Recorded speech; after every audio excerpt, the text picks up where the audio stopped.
Saludos amigos, mi nombre es Mar Nieves y bienvenido a un nuevo episodio de Cine Geek. Hoy tengo la oportunidad de conversar y entrevistar a Jeffrey Morris, el presidente y CEO de FutureDude Entertainment. Jeffrey, how are you doing today? I'm well, thank you. How are you? Very, very good. I'm very excited to interview you. I'm very happy because I was looking at your portfolio and it's amazing. No, So thank you. basically, you work with Prince. You've been involved in sci-fi, musician, and what else have you done in this world? Because you've been in everything, and it's amazing. I make pretty good spaghetti. Oh, awesome! Me Yeah. too.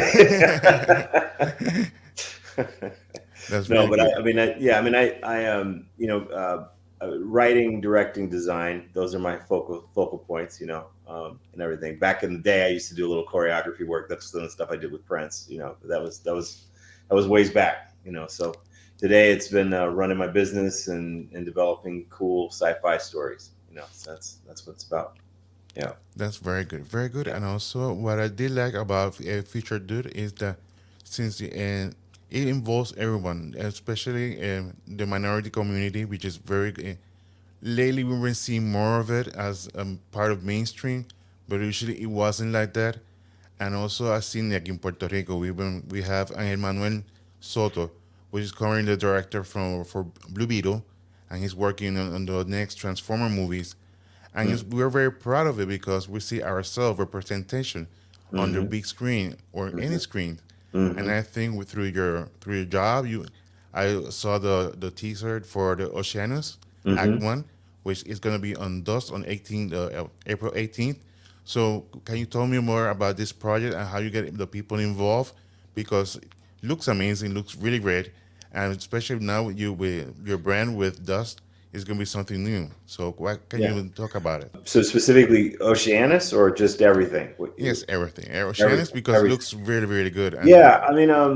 So for a number of years, I've been building a production company, and I have a background in film and television production, but also in science. I used to work with NASA Jet Propulsion Laboratory some and education public outreach. I've always been a big science enthusiast, and the stories that I'm trying to tell is it's funny too because you talk about diversity, and it's really interesting because I've just always told stories like this. To me, the stories are always about everybody, and it's been kind of interesting to watch the new emphasis on diversity. I think it's great, but I think it's really long overdue. It should have been what we were doing all along. And because the truth is, the world that I live in and operate in, there are all kinds of people from all walks of life and all races and all and everybody's just people doing their thing. And that's what my stories are about. They're about human beings doing their thing, and we're not really trying to overemphasize one race over another. We're just trying to say everybody's involved, everybody's invited, and everybody gets to have a chance to be part of the future. So that's what we're doing. um, so the projects that we're working on right now, Parallel Man is an animated short that's got it was also a comic book series. It was a 7-issue comic book series and a collected graphic novel. And it's an awesome project about parallel universes and an adventure where a super soldier from this totalitarian regime that's kind of stuck in the past in a lot of ways. It's like they developed their technology. It's from an Earth that is kind of stuck in the 1950s. So there's still segregation and a lot of racism and all kinds of stuff that's going on in that world. And it's about a group of people who are trying to fight back and take down that regime. That's what Parallel Man's about.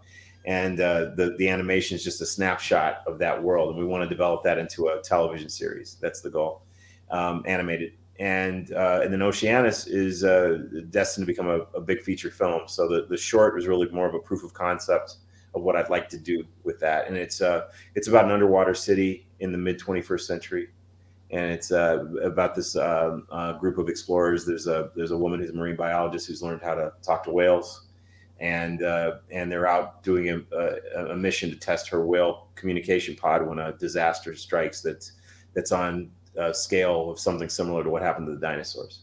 So this underwater city now becomes not just an important place for research and science, but actually one of the potential last places humans could survive. In the story. So Yeah. That's So very. Yeah. it's a big adventure about living underwater and surviving in the human experience. So that's what Oceanus is about. We're also currently developing a big feature film called Persephone, which is about a colonization mission to the nearest star, to a planet called Proxima B, which really exists in real life. So, and all my stories are realistic. Well, let's say this: Parallel Man's not. Parallel Man's an adventure. It's a fantasy. Yeah. It's what I call a tech fantasy. But my other stories are all very very rooted in science and That's very, very nice. Yeah, that was the next part I wanted to talk to you. in it, and then we're going to surround her with a lot of other really cool actors. So hopefully, pretty quick here, we'll be able to make some announcements about some of the other actors that are going to be in it with her. So it's going to be a great film. So we should be shooting that around this time next year. The pandemic was hard on everybody. Wasn't that easy. But I Hmm. think for content creators to learn about their narrative and how to improve it, how Hmm. did the pandemic in that way affect your writing or sense of viewing the world? Like in science, because like an example, the Planet of the Apes, we always thought it was gonna be like, yeah, science fiction. But once the pandemic started, everybody was like, that's the same thing, the same way that the the sickness, the pandemic started in the movie at the end, that Hmm. everybody's getting sick and dying, and Hmm. everything was You mean not like a movie like Contagion, that kind of thing? correct, Yeah. correct, but more the science fiction part of it. Mhm. Then usually start like some like a cough, and then from then on it starts over, Yeah, then it just gets and worse then and worse. Well, I mean, I just keep thinking, well, here's the thing. yeah, Um, First off, seeing this pandemic for me has given me a sense of how human beings in this day and age react to a global situation. And it was, years, it was a good time to learn about the narrative and how to improve it. How mhm. did the pandemic in that way affect your writing or sense of viewing the world? Like in science, because like an example, the Planet of the Apes, we always thought it was gonna be like, yeah, science fiction. But once the pandemic started, everybody was like, that's the same way that the the sickness, the pandemic started in the movie at the end, that Mhm. everybody's getting sick and dying, and Mhm. everything was You mean not like a movie like Contagion, that kind of thing? correct, Yeah. correct, but more Or the science fiction part of it. mhm. Then usually start like some like a cough, and then from then on it starts over, Yeah, then it just gets and worse then and worse. Well, I mean, I just keep thinking, well, here's the thing.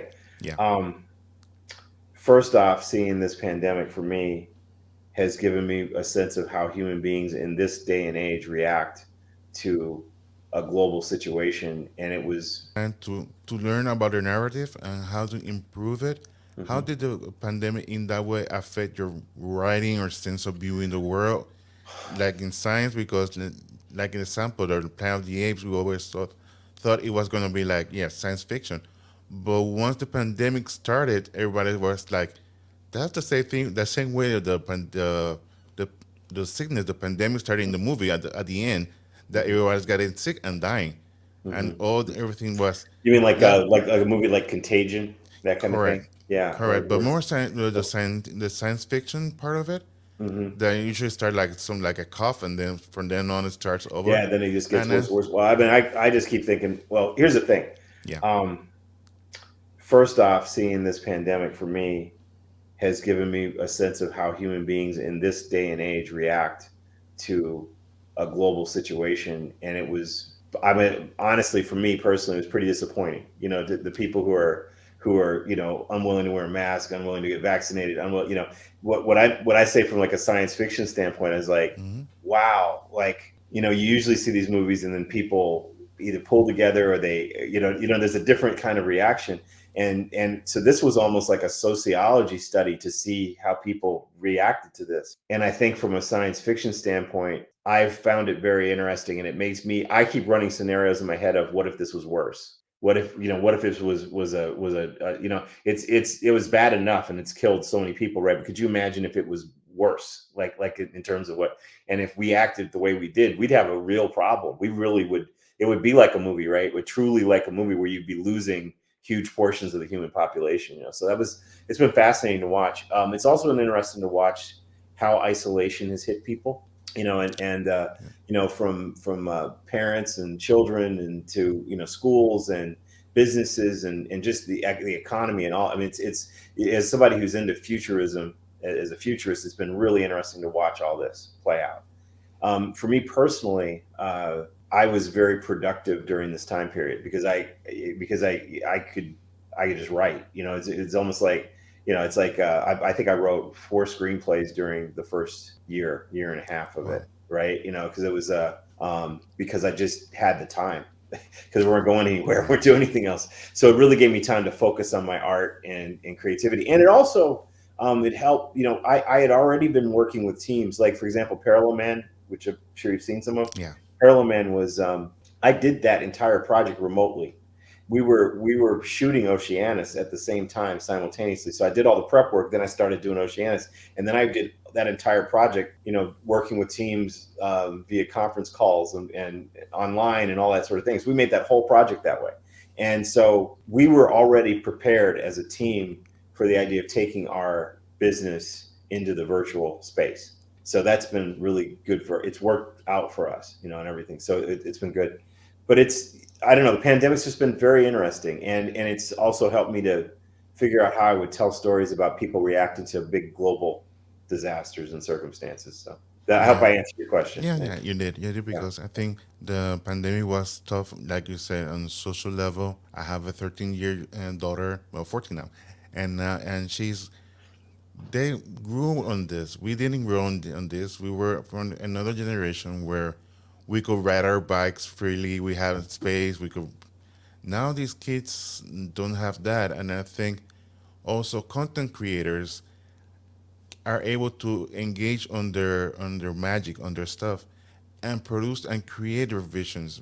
And also, with the pandemic, I think that technology, especially communication technology, an example, Zoom. Zoom, I was using Zoom for a couple of years, and then when this pandemic started, everybody was using it.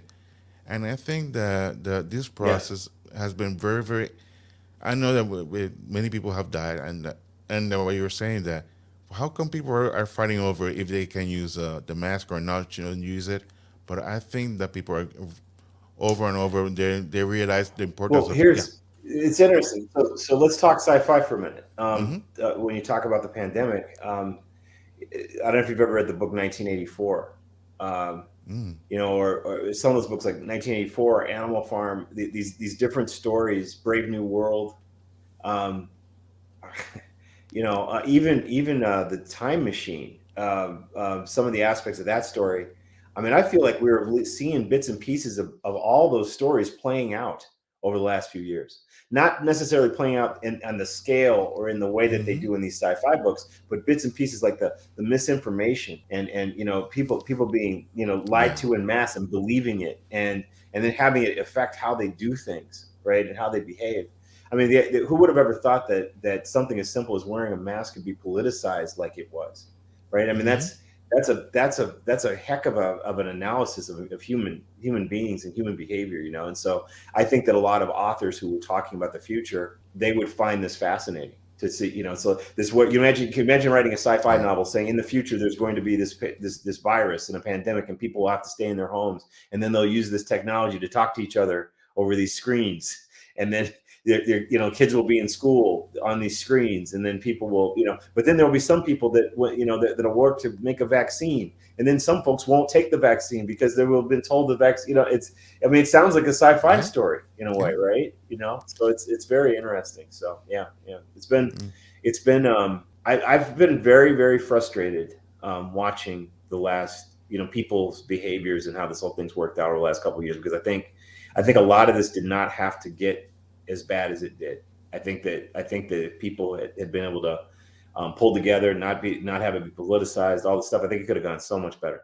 So it is what it is, right? We are where we are. So, That's the word. um, but it definitely is going to affect the way I tell stories going forward. No question, it's impacted it. Yeah, and also through the pandemic, what we know as streaming services grew, and I think that like movies, we should went to to the movie theaters and watch them. Then the Hmm. pandemic changed all that, and then entertainment was in your house. Hmm. Hmm. Through like streaming services are currently growing, and now with Dust as as one of our partners, I think Hmm. that in the long run we're gonna see more projects in that sense of the way. Then a Hmm. good example is Netflix. They currently had the Power of the Dog, and the movie I think has like 12 or 13 nominations, and it's a movie that was streaming. And I Streaming, think in a right? couple Yeah, of yeah. years that we're gonna see that the media, there's gonna be a thin line what is in the theaters and what's gonna be on your home. And I think that is the best moment for you provide this content, and people are gonna see able to see it. They say they want to see in their house or personally that you maybe you're gonna see it in a movie theater. Well, yeah, And you it's have the interesting because options. Yeah. it's funny because I really skeptical about having movies in my house, right? Doing what I wanted, like all my movies had to Yeah. be on a big screen.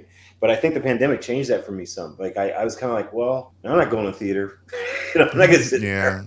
Yeah. And I, I have a big screen, a very big TV, and I was like, well, I'm just gonna try to watch some movies this way, and it actually wasn't that bad with a good Hmm. sound system. It's like, okay, it's, but I think that's another thing, right? We've got these flat panel TVs now that can Yeah. be, 60, 80 inches, 88 inch, these huge TVs, right? So, and really good sound systems. So it's, Hmm. it's really interesting. I just also heard that some executives in Hollywood, they were talking about how movies are coming back in the theater, but the ones that are coming back are really the big tentpole things like Yeah. Batman or the Spider-Man or things like that. It's Marvel films, DC films, it's stuff like it's the big scale stuff. But Hmm. the little intimate stories that may have good cinematography or but they're good stories about human beings, they don't know what to do with them. And I'm sure a lot of people are like, well, I'll just Hmm. watch that at home. So Correct. all the economics of this, all the storytelling, it's all changing. So I've had to open my mind to the idea that my movies may not be. It's not necessarily bad if my movie doesn't end up being, and I get the actors I want, and it's as high quality. It is what it is. And then the pandemic changed that. And I think that Hollywood was already. I think that theaters were already struggling in part because of the quality of the movies over the last few years. I think the Hmm. movie quality has been dropping, and I think that people were not going to the theater as much. So then the pandemic pushed it further. I don't think that the pandemic was the beginning of the slide, though, for Hollywood. Just being Yeah. honest. Yeah, Yeah. it was kind of a slope of it, and then Yeah. afterward, and now things the VOD has changed also because it used to be like 90 days until you can put it on VOD. Now it's shortened up to maybe 45 Hmm. days. So if you wait a little bit, you can see it at your house maybe for twenty You see it dollars, at home, right? and you can see Exactly. it at Well, home with all well, I your did that. family. I just did that with Spider-Man. I didn't go to the theater to see Spider-Man because I just was too busy. And right there around Hmm. the holidays, and I pre-ordered it and just watched it on Apple the other day. So that was the Yeah. first time I saw it. And it really wasn't that long, since it was Hmm. in the theater, right? I mean, I think it's actually still in the theater. So Yeah, it's still on some theater. Yeah. places, yeah, yeah, No, but I yeah. think the progress is in that way, especially for filmmakers in this moment, because maybe you can tell more about it. When we were starting out, the filmmaking was very expensive, and now with a cell phone, you can do a full movie, have Hmm. great audio, and great quality, and everything. So Hmm. I think it's a Hmm. great time for creators, content creators, and also moviegoers Hmm. because they can see more stories that relate to them. We were talking at the beginning about diversity. Now Hmm. through many people are able to do their movie, maybe get a launch maybe on YouTube, and YouTube from their own start their journey as a filmmaker Hmm. versus like 10 maybe 10 or 12 or 15 years ago that wasn't able to do it. That's Yeah. true. It's Yeah. absolutely. I mean, I think that it's something like I did with like Parallel Man. I did that entirely in house with my own team, and we did it all on desktop computer systems, our own Mhm. systems. So I mean, there were the finishing work and everything. We did that at Hollywood studios and like production facilities, but the initial phase of getting it all done, putting it together, we did that all at home. It was all people working from home. So. Yeah, yeah. Yeah. So that would have been unprecedented 5 years earlier. Couldn't have done it. No. Yeah. Oh, there's a cat. Yeah, here's one. Here's Hamilton. Okay, I think Yeah. that's a cue. So we can go ahead. I think that we're talking about is that through Dust and also through all these partnerships, people are going to be able to see different styles of entertainment. Because Hmm. for my side, my daughter, she doesn't watch TV. She watches YouTube, and she spends Hmm. like the short span. I don't know why, but it has shortened it. That basically they like to watch like 5 minutes. Well, You yeah. know, It's attention span. yeah, It's they it's should. all Yeah. it's all. This is again another kind of sci-fi thing playing out in front of our eyes. It's like you've got a time when now we've got movie trailers for the movie trailer, right? Mm-hmm. I mean, it's mind-boggling to me, right? You watch a movie trailer and they'll have a little 2 second thing like the movie trailer starts now. It's like, oh, we really people wouldn't wait 2 seconds and decide, But and what I don't think they understand is they're actually generating shorter attention spans by doing this, right? By chopping things up and making it smaller and making it faster and doing it the way it is. People don't know how to. It was funny. I used to teach quite a bit, like at the high school level with work with kids, and I would show kids movies like 2001: A Space Odyssey or Blade Runner, things like that. And I found the only way I could get them to pay attention, and this is like 20 years ago, the only way I could get them to pay attention was to talk through the whole film. I had to narrate the film. And I had to say, see that over there? Do you see this? I had to teach them how to watch a movie, right? And I think that's part of what's happening. And I think video games are also contributing to this. I think there's a lot of this sort of see this the difference between being creative when you create something, you can be a producer or a consumer, right? And when you produce content and you generate content, you have a different perspective on it. When you only consume it and it's only coming at you, right? As opposed to you either having to go smarter stuff, you have to go to it, right? You have to think about it. You have to reason through it. You have to take your time. You have to pay attention.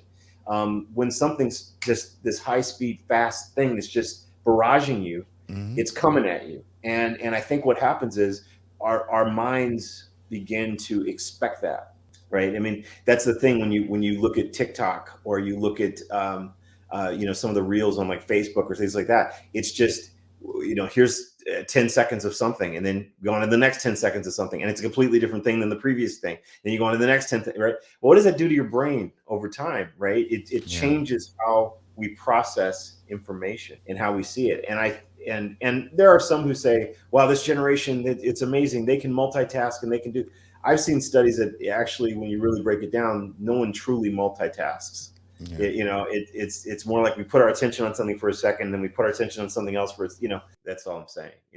Is what is that human society like where no one has an attention span and everything's moving super fast, and so the movies I'm making, I'm going to try to pace them what I call medium pace, where there's enough beautiful imagery to look at and to see and talk. Like when you see a spaceship fly by, you're going to be able to see the spaceship fly by. It's not going to go you're going to be able to see it, and I want people to see the beauty of that and understand it and be able to.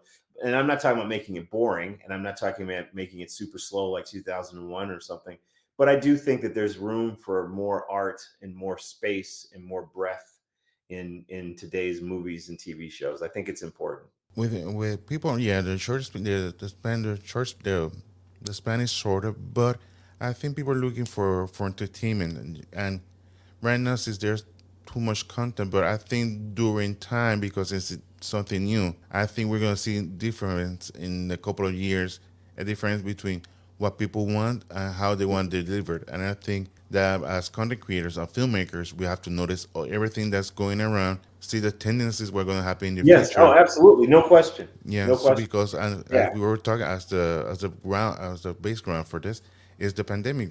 People think a different way of how to communicate, to talk, to engage, and like business did over here was they started doing delivery. Everything was delivery. They brought you your groceries. You purchase everything through the supermarket on your phone or your browser, and then you Mhm. got everything at your house. People are changing their way of doing Oh, stuff. no question. I mean, I don't. yeah, it's the world is changing. There's Yeah. no question, and I think we do have to recognize that we're making content for that world, right? It's important. So, no, there's no part of me that's trying to make it my material in a vacuum, but I also still think that there's room for. There was a reason why things worked in the past too. Yeah. Like when I talk to young people who are like they don't watch movies made before 1980. It's very sad to me because there are lots of great movies made Yeah. right. There's great movies going back to the black and white days. There's all kinds of great stuff. And I think it's just a question of sort of taking the time and finding a way to show that and illustrate it, you know. I know that recently there was here in the movie theaters they showed the 50-year anniversary of The Godfather, which Yes, is yeah. one of my favorite Oh, great film. movie. Yeah, great. Yeah, such Yeah. a great film. Hmm. And I was on Twitter and somebody was talking about it and said, and it was the first time he saw the movie and Hmm. he was very impressed. I said, "Wait till you see the second one. It's one of the best sequels ever." Oh yeah. Oh yeah. And I think that the ones who like enjoy movies, they're gonna Hmm. enjoy it anyway. And I Hmm. think Hmm. if they go through the classics and like the Lawrence of Arabia or Hmm. this Well, yeah, big, people who really enjoy movies will yeah, will absolutely get there, you know. So you're yes, right. I know. And I think that through you and your work, more people are going to be engaged. And I think what I saw from the Parliament, I really enjoyed it because Oh, that's I great. enjoy. I'm a geek. Yeah, from the start, hey, there's a Grogu here, there's a Cartman here because I love it. And I think that more and more people are accepting it because maybe when I was in the 80s, people like nerd, they had this negative stand, but now Yeah. currently nerds are ruling the world. The superhero movies are the top brand. Everybody knows them. And science fiction, all this that was considered in the 80s, like for some people, now all those nerds, per se, are growing up and making their movies. They're showing their stuff. And I think this is the best time for entertainment. Hmm. And I think what you're bringing is very, very exciting. I just can't wait. I know that the 28th is Parallel Man, the Hmm. Infinite Pursuit is going to be, Hmm. and then on the 18th of April is on Oceanus Act One, correct? Hmm. Hmm. Awesome, Correct. awesome. Yeah. I'm really happy for having you here. I know that we had the time a little bit. I will start talking about the other stuff, but Oh no, but it's cool to get to, yeah. you know, the thing with doing these sorts of conversations, it's always neat. People want to get to know where you're coming from and who you are and stuff. And this Mm-hmm. is fun to get a sense to talk about some other stuff. You know, it's neat. I It's mean, true. it's because the truth is the whole reason why I do the work I do is because I'm trying to impact humanity in a positive way. You know, so these conversations, what it's all about. I learned Yeah. from you today. You know, hearing your views, very very Thank you so important. much. Thank you. Yeah, thank you. Así vamos a ver un par de clips durante la entrevista para que se puedan ver el contenido que animado, que tiene un elenco brutal. Tiene a Ming-Na Wen, ella sale, ella era una de las voces de los personajes, John Shaw y Lance Reddick, que es de los, para los ochentosos, le va a gustar mucho. Y sí, ya saben, apoyen estos proyectos para que sigan hacia adelante. Thanks again for everything, Jeffrey, and I appreciate all your time. Así Thank you. que nos vemos entonces hasta la próxima. Muchas gracias. Bye bye. Bye bye.